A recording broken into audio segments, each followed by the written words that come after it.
I'm in a book slump, I guess. I don't know. So currently, this summer has been my worst reading month, probably in a long time. Especially because I read a decent amount. I'm not necessarily reading hundreds of books a year, but the last couple of years I've been reading about 50 books-ish a year. My goal this year is to read 55 books this year. I'm currently at 33, and even though I'm only one book behind schedule, I feel as if I'm a complete failure. And I should not even consider myself a reader anymore. So this is gonna be me trying to get out of a book slump. I kind of have a couple of options of what I'm gonna be reading right now. Not this one. Don't look at this. So I have two choices of what to read right now. My first choice to read is Good Girl, Bad Blood. I read the first, Good Girl's Guide to Murder. I read the first one, I wanna say in July? I don't know. I read the first one in July, right? I really like that one. I read it in like a couple days. So it was pretty good. I mean, even though I'm in a reading slump, like I say I'm in a reading slump, I've still been reading. It's just not at the rate that I typically read at. And I can post a picture of what my August is currently looking like, and it's not very good. I've gone days without reading a single page, and typically I'm really good about, I try to read at least 5 pages a day. That obviously hasn't been working out, so I want to try to do something new. But whenever I read the first one, I pretty much couldn't put it down, and I was looking forward to reading it all the time, and I've heard good things about this series. But the only issue is, if anybody doesn't know, I do a podcast with my best friend, Mariah, and we kind of review and rate popular book talk books, where Notes on an Execution we're doing next on the podcast, and I thought it would be a great discussion to discuss like the death penalty and stuff like this. So I'm thinking I need to read this because we're recording on Sunday and it's currently Wednesday. So that gives me about 4 days, because I'd like to be done at least the day before, not the day of, but if I have to be the day of, to read this. And this is not really any priority, but I feel like if I find myself getting stuck or slowing down reading this, I'm going to switch over to this maybe, because I'm currently, these past 2 years, I've read more, and I think it's because I'm usually reading more than one book at a time. And right now, I've kind of only been reading one book at a time. And usually I'm reading like a fiction and a nonfiction, which there is a nonfiction that I do need to be working on, which is Freedom is a Constant Struggle by Angela Davis. So I definitely need to start that sometime this week too. And I don't know if maybe I just get myself too overwhelmed with reading too many things at one time, and maybe that's why I'm in a book slump. I finished a book yesterday, so that's a good sign. I mean, it's currently like August 21st, and I've only finished 2 books this month, where I would say typically I'm finishing about 5 books a month. So it's kind of been a not reading summer, but we're gonna change that. We have a month left in summer, and I would like to read a good amount. So join me on my journey to get out of a book slump, and we'll see if this actually helps. I say this would actually help if I end up finishing 5 books by the end of August. So I'm currently at 2, so I need to finish 3 books in, how many days are in this month? 30? So 9 days. So that's about 3 days per book, which if I do these 2, this one I know I can finish. I know it's longer, but thrillers, young adult thrillers, cake. I'm telling you, read, easy. Notes on an Execution, I know it's supposed to be heavy, so this might be good to have in between that. But I know it's not very long. I think it's only like 300 pages, so that could be good for me. We will see. We will beat this book slump. I finished chapter 1 of Notes on an Execution. It's different. It's written in second person's perspective, which I knew going into it because I was told.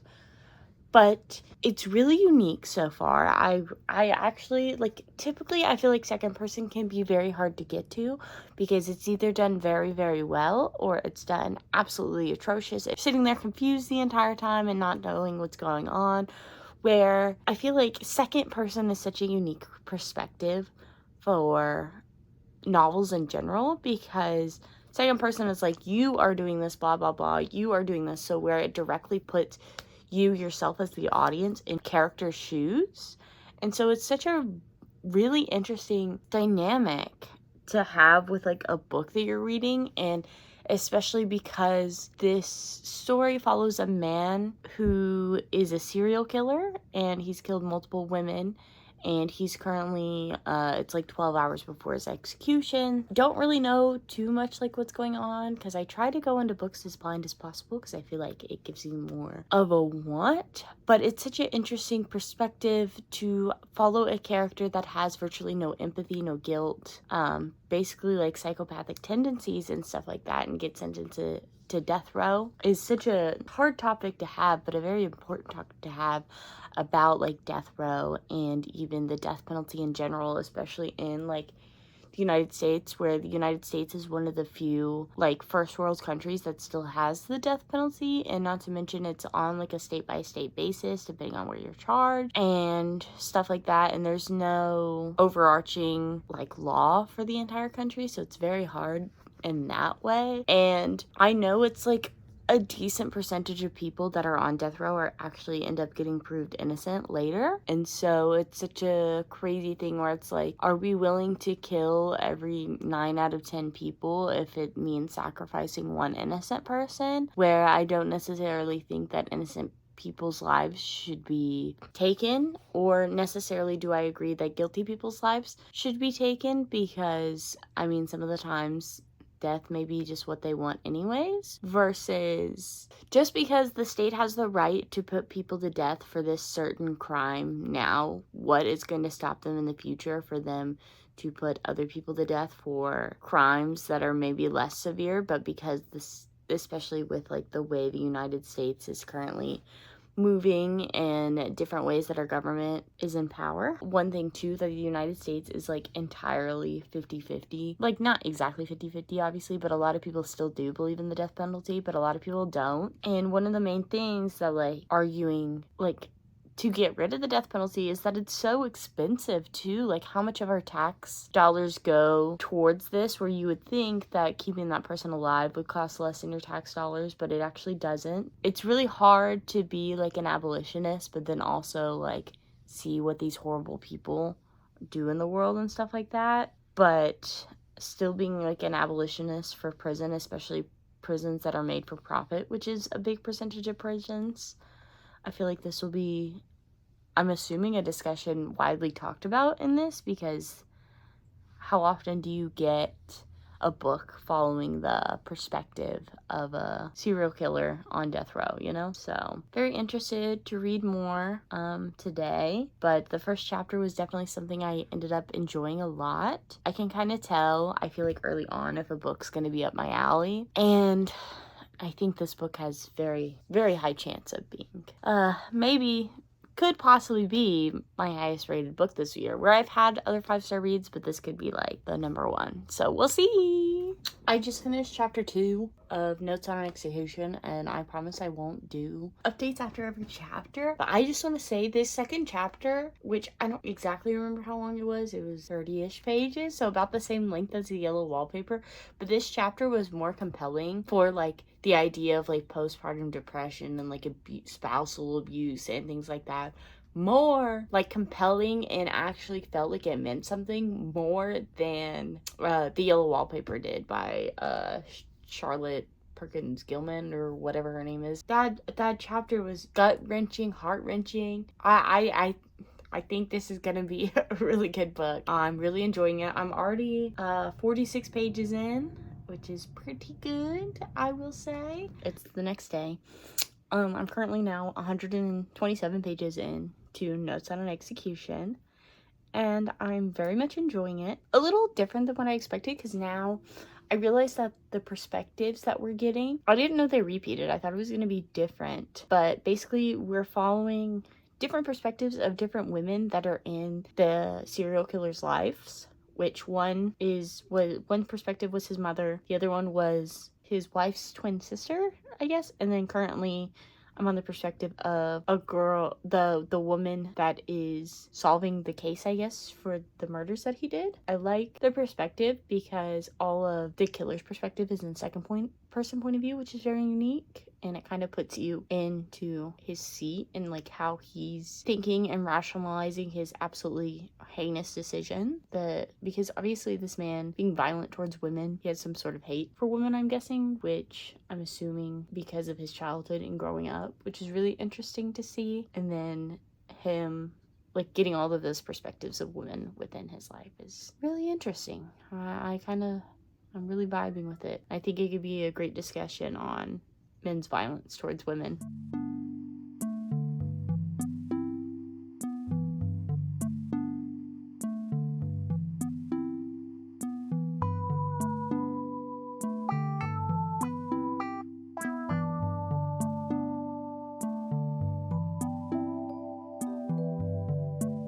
It is currently 11 something, almost midnight, and I'm about 80% done with this, so I'm like almost to the end, but it's making me really anxious. So usually with most thrillers, I can kind of guess what's going to happen in them. I usually have some pretty good theories, but like with this, I have no idea. Like, you kind of know the ending already from how the beginning is set up. It's a lot. It's very heavy. But I'm really enjoying it, but I want to kind of savor it because I've read so much of it today, but I think I want to savor it for tomorrow and finish it. But I want to sit down and read some more, so I think I am going to pick up the second Good Girl's Guide to Murder book and read this as a little bit of a lighter story, which is funny because this is obviously like still a thriller, but it's like, since it's young adult, I feel like it's a little bit not going to fill me with as much like dread about the human psyche and the choices people make. Well, I think I'm going to be reading this for the rest of the night.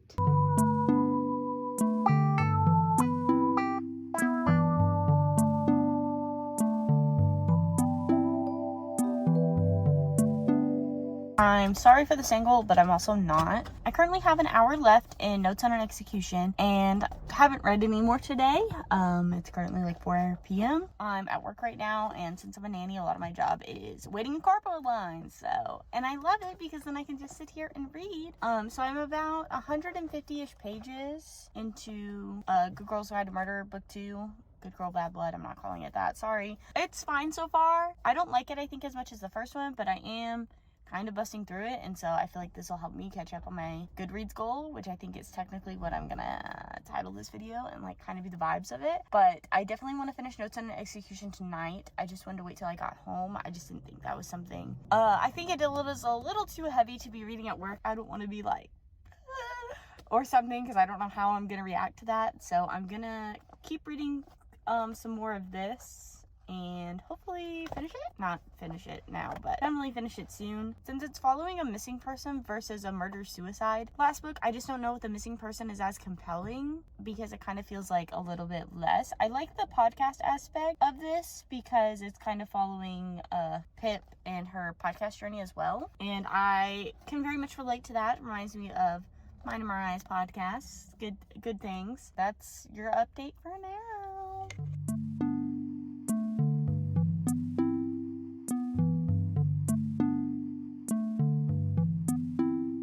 I'm back to Notes on an Execution, so I think I'm gonna finish this now, or try to. The best reading buddy.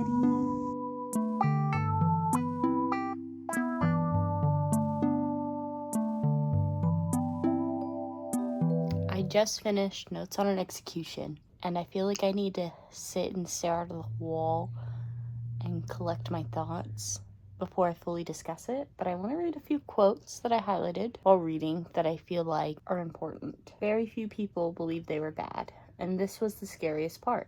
Human nature could be so hideous, but it persisted in this ugliness by insisting it was good. It would be a tragedy, she thought, inhumane if we were defined by only the things we left behind. Justice does not feel like compensation. It does not even feel like satisfaction. I'm gonna stew. It is currently 11:12 at night the next day. I've been reflecting over this book for the last 24 hours. I went to a local bookstore to buy the physical copy because I want the physical copy for my shelf. If I love a book very, very much, I like to get a physical copy of it. I loved it. I think it is such a in-depth look at the prison system and like the people that are in it.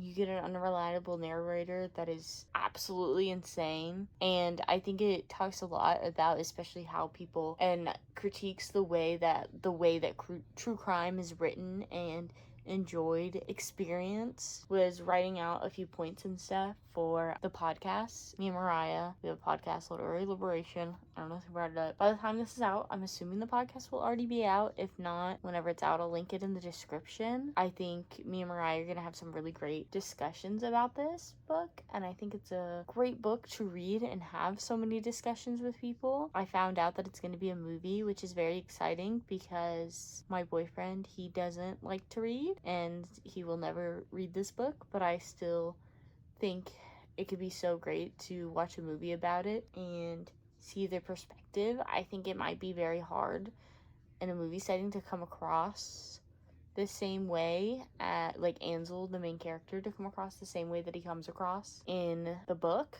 because I feel like this is an issue that happened with the new Hunger Games that came out last year, the Ballad of Songbird State, where a lot of people were able to sympathize with the fascist Coriolanus Snow because in the movie setting, because you don't get his absolutely absurd way of thinking and how horrible he is and the thoughts that he has that make him such an evil person, to the same that like Ansel Parker, a serial killer, is, and you get his thoughts, but in a movie perspective those ways don't come across the same unless they can do it a way where you get his perspective. But then I don't know how they're going to make it to where it feels as impactful about women and violence that men cause upon them. I'm kind of rambling a lot, but I'm sure if you want to hear me really rambling anymore, and I don't want to like spoil, like I don't want to super go into depth into anything just now, not that it's really anything to like spoil in a way, but the book is really good so far. It's the best thing that I've read this year, which I mean, it's only August, so there's still plenty of time to read something better. The best book I read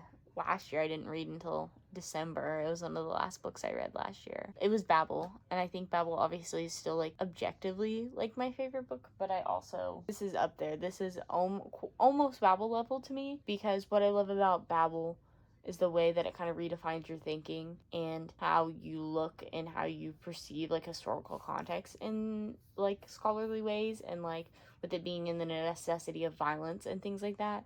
And I feel like this kind of gives me that same feeling that I got reading Babel, because it lets me think so much of my own thoughts and think about how I feel about things, and that's what I love in a book that makes you think and reevaluate your position and makes you learn so much. At least with Babel, it was more like language you were learning, history you were learning. This was a lot more like almost like a philosophy class I felt like I was taking reading this book. Morality, things beyond that, the choices people make with like string theory and like parallel universes. But it's like it's crazy. Like there's so much like underlying themes, and it just really makes you think. So I really, really liked it. But now that means my sole focus will be Girl Bad Blood, which I'm 167 pages in. So I ended up reading a little bit more yesterday. I want to hopefully finish this tomorrow at the latest, and then read one more book. And I think I picked it, but I want to finish this before I start it. Then I feel like I will be adamantly caught up with my reading goal for the year, because after finishing this, I'm now technically on track. But I feel like I need to finish these 2 books to be where I would like to be comfortable with my goals in case I fall a little bit behind again.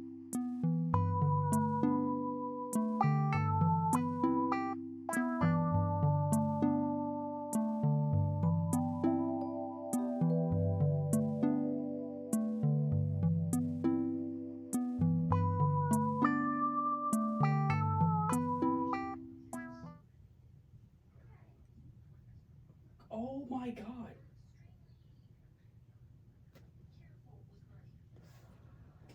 Wait, what? Why is this kind of shocking? It is now Sunday, and I finished Good Girl Bad Blood. I really enjoyed it, surprisingly. The beginning I thought was really slow, kind of boring. Wasn't my favorite, and I think maybe because it was just kind of investigating a disappearance, and obviously don't know what this says about me, but I think the first one was really compelling because of the case that she was looking for, and this one just didn't hit as hard, but the ending I feel like really ended up making up for it. I think the ending was kind of absolutely bananas. I really enjoy Holly Jackson's writing. I'm definitely gonna read the second one. I really enjoyed this one. I ended up liking it more the first one, so I ended up giving this one 4.25 stars. The first one I gave 4 stars, so it's not like it's like leagues and leagues better. But I do still enjoy this one. I like the turns that it ended up doing. I think Pip and Robbie are some of my favorite book couple. I mean, the love that these two characters have for each other, their romance, is so subtle, but it makes it so perfect to consume because it's just, whenever it happens, it kind of gives you a little flutter. I really, really, really, really, really enjoyed this. Some of the twists were shocking. Again, another one of those things with Holly Jackson. I feel like usually I'm pretty decent about guessing things that'll happen, but I feel like some of the stuff obviously kind of random, so like couldn't really guess it, but I did really enjoy this. I'm excited to read the third one, which is not what I'll be reading next. Yeah, I really like this one. Once I finish the trilogy, then I'll finally get to watch the show on Netflix. It is currently Monday now, and I'm starting on my third and final book for the blog. Ooh, it's a secret. Just kidding. It's The Ministry of Time by Kalani Bradley. I'm sorry if I said that wrong. I don't have the dust jacket on because I absolutely hate dust jackets whenever I read. From my understanding, this book is about a modern day woman, but like she works for the British government to basically rehome time travelers, where this guy was set to die in the 1800s or something. So now he is here in the modern day living with the main girl. Sorry, I don't know any characters' names. I haven't even read it yet. And they basically fall in love, I guess. I've seen a lot of critiques where it doesn't fully go into any genre, so that's where their frustrations are with it, which I feel like I can get over. I don't know. We'll see how it goes.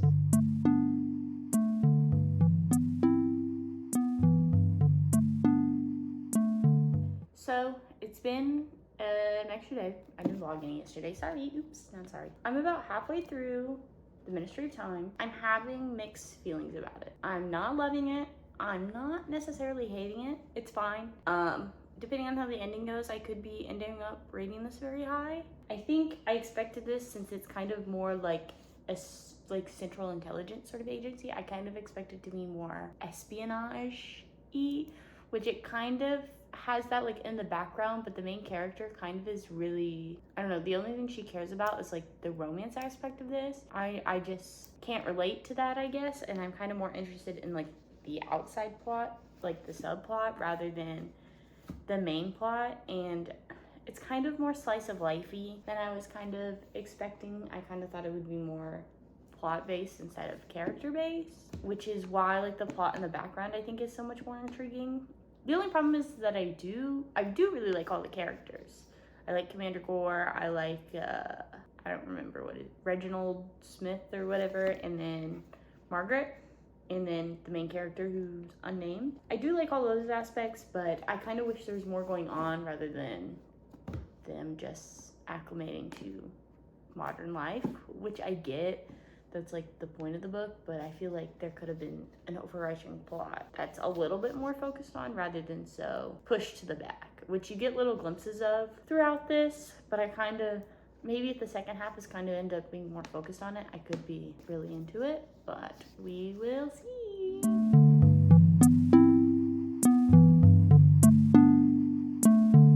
The dust jacket is back on, and so you know what that means.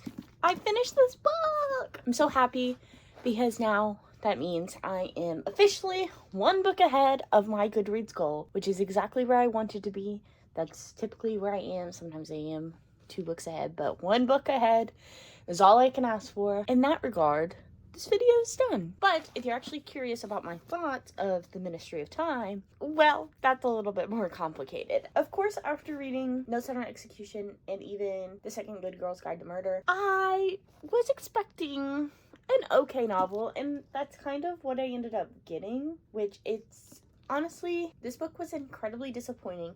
I saw a lot of Goodreads reviews comparing it to like a Your Name YN fan fiction, which I'm not going to disagree with. I do think this kind of felt like a self-insert fanfiction-y because no offense to the main character, but the main character seemed to have a lot of identities with the author, which I still think is an interesting perspective to read about.